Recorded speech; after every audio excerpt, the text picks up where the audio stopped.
Mga makabagong mukha ang inyong mapapanood. At maghahatid ng mahalagang impormasyon. Saan man dako ng bansa, inyo na po kaming masisilayan. Handa pong maglingkod anumang oras. Ito po ang news. In Current Affairs. Kagapay ng mamamayang Pilipino. Subok na mapagkakatiwalaan at may integridad. At magbibigay ng tamang serbisyo sa publiko. Maghahatid saya sa bawat tahanan. Kakampi ng inaapi. Saan man dako ng Pilipinas. Abot po namin kayo.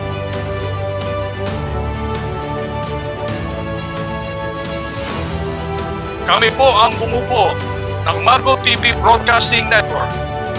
Ay lubos pong nagpapasalamat sa walang hanggang pagtangkil.